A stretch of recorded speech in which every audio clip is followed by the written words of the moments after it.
Hello guys, welcome back to my channel. मैं हूं ज्योति चौहान। आप लोगों के सामने स्वागत है आपका मेरे वीडियो में आर्ट ज्ञान कला चैनल पर। तो यहां पर समय समय पर आपको जरूरी इन्फॉर्मेशन मिल रही है, जैसे कि मैं बताती रहती हूं। जो भी वैकेंसीज आती हैं उसके बारे में हम लोग बात करते रहते हैं। जैसे ही मैं कुछ यहाँ पर आप लोगों के रिगार्डिंग बहुत अच्छी बात करने वाली हूँ, यानी आप लोगों के लिए ही बहुत इंपॉर्टेंट होने वाला ये वीडियो। तो लाइक करेंगे, लास्ट तक देखेंगे इसको, और प्लीज लाइक शेयर सब्सक्राइब जरूर कर दीजिएगा। सबसे पहले मैं इस इंपॉर्टेंट बात को बताने से पहले मैं बताने जा रही हूँ, क्योंकि आपके एग्जाम की जो डेट है वो अनाउंस हो चुकी है। यूपी टीजीटी पीजीटी की मैं बात कर रही हूँ, तो अनाउंस हो चुकी है डेट। और इसके रिगार्डिंग जो भी लोग यहाँ पर तैयारी कर रहे हैं उनके लिए मेरा कोर्स जो है वो शो कर रहा है आप लोगों को। यहाँ पर आप लोग ज्वाइन कर सकते हैं। ये CUET का बैच है, यहाँ पर ये लोग भी ज्वाइन कर सकते हैं। फैब तक इनके रजिस्ट्रेशंस हैं, आप लोगों को दिख जाएगा पीछे जो है कोर्सेस, यहाँ पर आप लोगों को इजीली दिख जाएंगे। ठीक है, वैलिडिटी वगैरह आप लोग यहाँ से मेरे एप्लीकेशन से चेक कर सकते हैं। एप्लीकेशन का लिंक नीचे भी दिया होता है, अदरवाइज आप लोग प्ले स्टोर में जाके art knowledge club application download कर सकते हैं, या सीधे मुझे व्हाट्सअप मैसेज करके लिंक भी ले सकते हैं। ठीक है, तो ये तो थी आपकी कोर्स के रिगार्डिंग बात। अब देखिएगा, मैं बात करने जा रही हूँ, यानी आपका जो एग्जाम है यूपी टीजीटी पीजीटी के लिए। तो ये जो वीडियो है मेरा आज का उनके लिए है, बहुत खास है। प्लीज लाइक शेयर सब्सक्राइब करना नहीं भूलेंगे। एंड तक देखेंगे, बहुत छोटी छोटी जरूरी, यानी छोटी छोटी या मोटी बातें मैं बताने जा रही हूँ। तो यानी ये छोटी छोटी मगर काम की है बातें, मोटी बातें हैं, तो उनको सुनेंगे ध्यान से। ये बातें वो हैं, देखिएगा, जैसे कि आपको पता है जो एग्जाम आपका आने वाला है, यानी मई में होने वाला है 2022 वाला जो एग्जाम टीजीटी का। तो टीजीटी का जो एग्जाम है वो आपका कैसा आएगा, पैटर्न कैसा होगा, सवाल यही आते हैं जब भी आप तैयारी करें। तो कुछ लोगों ने तैयारी अभी करना शुरू किया, मैं दिख रही हूँ। अभी तक तो वो लोग सोच रहे थे कि जैसी डेट आएगी, क्योंकि कुछ लोगों की तैयारी वाकई तभी से शुरू होती है जब से डेट आती है। जबकि मैं तो ये कहती हूँ आपका नोटिफिकेशन आने से पहले तैयारी शुरू हो जानी चाहिए। ठीक है, लेकिन तैयारी कुछ लोगों की तब से होती है जब से एग्जाम की डेट आती है। चलिए, वो अच्छा है कि डेट जो है उन लोगों के लिए 1 महीना आगे खिसक गई, तो उन लोगों के लिए बहुत अच्छा है। अब यहां से मैं बात करने वाली हूं, यानी जो आपका 2025 में जो पेपर होगा यूपी टीजीटी का, वो कैसा होगा। तो आप भी जानने के लिए बहुत ही ज्यादा उत्साहित हैं, मैं आपको बता देती हूं। जैसे कि आपको पता है, पेपर जो है आपका अब तक होता हुआ आ रहा है, यानी अगर आप प्रीवियस ईयर से उठाएंगे, चलिए मैं 2005 से बात कर लेती हूं। तो वहां से जो पेपर आनी है 2005 में, आप लोगों ने देखा होगा जो पेपर था, यानी पेपर होता आपके सिलेबस से ही है। ठीक है, बट सिलेबस कितना पढ़ना है, क्या पढ़ना है, मेन प्रॉब्लम यहां पर आती है, क्योंकि यहां पर फुल्ली मतलब क्लियरली तरीके से मेंशन सिलेबस नहीं होता है। अब बात कर लेते हैं कि 2005 में यहां पर आपका वेस्टर्न आर्ट भी था, जबकि मैंने आपको कई बार बताया हुआ है कि टीजीटी लेवल पर वेस्टर्न आर्ट नहीं होना चाहिए, जबकि कुछ एग्जाम्स में आता भी है बट उनके सिलेबस में मेंशन होता है।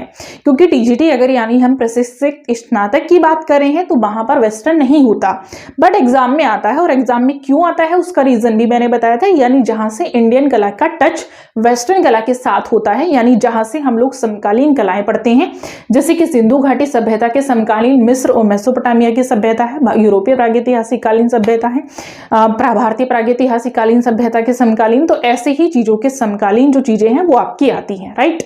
तो उतना आप लोगों को याद करना है। ठीक है, नेक्स्ट चीज आती है आपकी, यानी उसके बाद जैसे जैसे हम चलते हैं, तो आपने एक चीज नोटिस की होगी कि जैसे जैसे आप आगे बढ़े हैं पेपर में, तो आपने देखा होगा पेपर में जो चीजें चेंजेस हुई है ना, यानी पेपर में चीजें चेंजेस का मतलब है कि कभी आपके उठा लिए 2016 की बात करें तो आर्टिस्ट, ठीक है, बहुत ज्यादा आर्टिस्ट उठा लिए गए। उसके बाद बात करें तो शैलियों पर फोकस किया गया, तो कहीं पर शैली है, कहीं पर मंदिर है, मंदिरों की शैली है, कहीं पर आर्टिस्ट है, कहीं पर वेस्टर्न आर्ट है। अब मेन टारगेट है 2025 में क्या होने वाला है। तो 2025 को ध्यान से सुनेंगे, पेपर इजी नहीं आएगा आपका, पहली चीज। अब इजी नहीं आने के 2 कारण हो सकते हैं, या तो आपको लर्न ही नहीं वो जो चीजें एग्जाम में है, या फिर वो आपके लिए यानी पेपर का जो टीजीटी लेवल है उससे थोड़ा सा ऊपर उठ के आई हूं, ये भी हो सकता है। अगर मैं सीधे सीधे शब्दों में कहूं तो मैं हमेशा ये बोलती हूँ पेपर इजी आएगा, वो इसलिए मैं बोलती हूँ क्योंकि पेपर सिलेबस से ही आएगा। लेकिन आप जानते हैं, अगर आपको लग रहा है, देखिएगा पेपर में जो चीजें होती हैं, ऐसा नहीं है कि जो आपका जो प्रीवियस ईयर के क्वेश्चंस पेपर होते हैं, यानी अगर मैं यहाँ से बोलने लगूं कि डीएसएसबी के भी पेपर क्वेश्चंस जो है उसमें से आ सकते हैं, हो सकता है राजस्थान से उठा लिए जाए, हो सकता है आपका ऑल ओवर कहीं यानी सीयूटी के जो एग्जाम है वहां से भी आप लोगों का उठा लिया जाए पेपर, और वाकई ही उठाए जाते हैं। यानी आपका जो यहाँ से अगर हम लोग बात करते हैं तो आपके जो क्वेश्चंस आते हैं वो जानते हैं कैसे आते हैं एग्जाम में। क्वेश्चन 2-3 तरीके से आते हैं आपके, यानी एक जैसे आप लोग तैयारी कर रहे हैं कि हमें सिर्फ यूपी टीजीटी की अगर आप लोग प्रिपरेशन कर रहे हैं, तो मैंने देखा मोस्टली लोग सिर्फ इसमें ही जो प्रीवियस ईयर के क्वेश्चंस पेपर आते हैं उन्हीं की प्रिपरेशन करेंगे, ठीक है। वो यहीं तक उनका एक लेवल रहता है, वो सिर्फ यहीं तक तैयारी करते हैं, ठीक। जबकि ये बिल्कुल नहीं रखना है। जो आप लोग 0.5 या 1 या 2 नंबर से रहने वाले स्टूडेंट हैं, हमेशा वो ये मिस्टेक करते हैं। अगर जिनको वाकई क्रैक करना है एग्जाम, तो उनको एक चीज का ध्यान रखना है, चाहे कितना भी टफ पेपर हो हमेशा सॉल्व होगा। एक चीज पर फोकस करना है, ऑल ओवर इंडिया जितने एग्जाम आपके आर्ट के हो रहे हैं, चाहे डीएसएसबी है, चाहे आपका बिहार है, ठीक है, चाहे आपका एलटी उत्तराखंड है, चाहे आपका यहां से आरपीएससी राजस्थान का है, चाहे केबीएस है, चाहे एचटेट है, चाहे हरियाणा का टीजीटी है, ठीक है, ऑल ओवर कोई भी एग्जाम है, कुछ मत छोड़िएगा। चाहे आपका यूपीएससी का एग्जाम है, मत छोड़िएगा, उसमें से भी आपको कुछ क्वेश्चंस आर्ट से रिलेटेड इजीली फाइंड हो जाएंगे। आप कभी नोटिस करिएगा यूजीसी का जो एग्जाम होता है उसमें जो इंडियन और वेस्टर्न आर्ट होता है, ठीक है, उसमें, और कभी आप अपने यूपी टीजीटी पेपर को कंपैरिजन करिएगा, 50 क्वेश्चन आपको मिल जाएंगे इजीली, दावा है मेरा, बहुत इजीली मिल जाएंगे। कभी ऐसा नहीं हुआ है कि एग्जामिनर जो क्वेश्चन पेपर आपका बनाने बैठता है वो ये नहीं देखता है कि ये यूपी में क्वेश्चन आए थे। क्वेश्चन को ही नहीं पता वो कहां कहां किस किस एग्जाम में घूम लिया, ठीक है। तो ये जो पेपर, यानी मैं कहूंगी आपका जब इजी बनेगा ना, जो आपको टफ लगता है वो इजी इस लेवल से बन जाएगा। कहीं से कुछ मत छोड़िएगा, सब कुछ पढ़ डालिए, बचेगा ही नहीं, फिर टफ रहने के लिए कुछ नहीं बचना है, ठीक है। और ये काम तब आपको करना है जब आपकी थ्योरी एकदम स्ट्रॉन्ग है। मैंने बोला था पहले भी, इसके लिए आपको थ्योरी पढ़ना है। थ्योरी आपका ऑल ओवर जितनी भी, यानी हम लोग बात करते हैं इंडियन आर्ट, फुल्ली आपका होना चाहिए जो सिलेबस में आपका आता है। और दूसरी चीज आपकी आती है जैसे आपके स्थापत्य आर्किटेक्चर जितना है आपका, यानी भारतीय आर्किटेक्चर, इंडियन आर्किटेक्चर, जो आपकी शैलियां हैं, जो आपका चैप्टर है, जैसे कि सिंधु सभ्यता का आर्किटेक्चर क्या है, उसकी क्या शैली थी, वो आपको कर लेना है। अजंता है, जोगीमारा है, ठीक, जितनी भी प्राचीन गुफाएं हैं इनकी आर्किटेक्चर की शैली, इनकी मूर्तियां, ये सारी यहीं से आता है। आर्किटेक्चर बाहर का नहीं है, यानी जो आप लोग चित्रकला पढ़ रहे हैं उसी से, उन्हीं चैप्टर से आपको मूर्ति कला भी निकालना है। क्लियर है? यहीं से आपके सारे क्वेश्चंस बनते हैं, अलग से नहीं बनते। मेन पॉइंट होता है आपका आर्टिस्ट, ठीक है। तो आर्टिस्ट में जो मेन चीजें होती हैं, मैंने आपको बताया था पेंटिंग्स होती हैं। पेंटिंग्स भी किस तरीके की होती हैं, तो मेनली जिन पेंटिंग्स में एक खास चीज दर्शाई जाती है, यानी वो प्रसिद्ध है, क्यों प्रसिद्ध है, कहां पर बनी, क्या विवाद हुआ उस पर। जैसे आपने देखा हुसैन की जो है भारत माता प्रसिद्ध है, भले ही न्यूड है बट प्रसिद्ध है, क्योंकि उसमें एक चीज खास थी कि उन्होंने न्यूड को बनाया, वही प्रसिद्ध हो गई।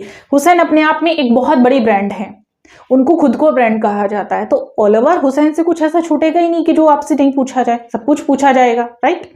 तो ऐसी ही चीजें याद करनी है। जैसे अगर मैं बात करूं, अभी लतिका कटकी, उनकी डेथ हुई है 25 जनवरी, करंटली बेसिस है, उनको याद रखना है। ऐसे बहुत सारे क्वेश्चन करंट में आपको खुद से प्रिपेयर करने हैं, ठीक है।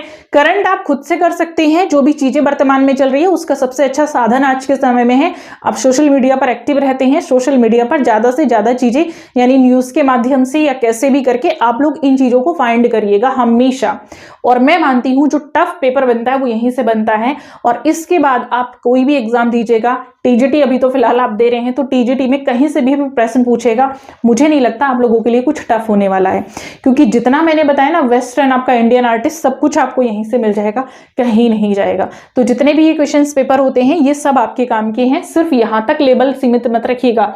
जो लोग सिर्फ यहां तक ही लिमिट बांध के रख लेते हैं कि सिर्फ हम लोग यहीं के क्वेश्चंस करेंगे, हम लोग बाहर के नहीं, यानी अदर जो स्टेट में आया हुआ है, अदर जो आपका एग्जाम्स हो रहे हैं उनमें जो आया हुआ है उनको हम लोग नहीं करेंगे। तो मैं आपको बता देती हूँ उसमें कहीं ना कहीं आप लोग अपने ही मार्क्स डिडक्ट कर रहे हैं ये सोचकर। तो मार्क्स डिडक्ट नहीं करने हैं, मार्क्स को इंक्रीज करना है, क्योंकि मेरिट में आपको आना, और मेरिट में आने का सीधा सरल सिंपल सा एक स्टेप लीजिएगा। जितने एग्जाम हैं, थ्योरी आपकी स्ट्रोंग करने के बाद, थ्योरी को पूरा अच्छे से क्लियर करने के बाद आप सीधा इन सारे एग्जाम को क्लियर कर डालिएगा। क्वेश्चन कहीं से नहीं बनेगा, यहीं से आएगा। और आने वाले टाइम में एग्जाम देने के आने के बाद आप ही यहाँ पर आकर बोलेंगे कि मैम जितना आपने बताया था उसी तरीके से पेपर आया हुआ है। तो ये आप इतना काम करके देखिएगा और इस ट्रिक को आजमाइएगा। मुझे नहीं लगता कि कुछ इसमें से सिलेबस में से आप कुछ बचेगा जो आपके लिए नहीं रहेगा। ठीक है, इतना करिएगा और एग्जाम को क्रैक करने का बहुत ही बेस्ट तरीका है। मैं उम्मीद करती हूं कि आपका एग्जाम फर्स्ट अटेम्प्ट में ही क्रैक हो जाएगा। और ऐसा, क्योंकि ये जो ट्रिक है हमेशा जिसने भी लगाई, ये ट्रिक नहीं एक तरह से ये एक बहुत ही, मैं कहूंगी, एक पढ़ने का बहुत अच्छा तरीका है, जो अगर आप भी करेंगे तो 100% आप लोगों का जो रिजल्ट है वो पॉजिटिव रहेगा, मेरिट में नाम रहेगा। ठीक है, चलिए मिलेंगे एक नई गाइडेंस के, नए आइडिया, नई इंफॉर्मेशन के साथ नई वीडियो में। Thank you so much.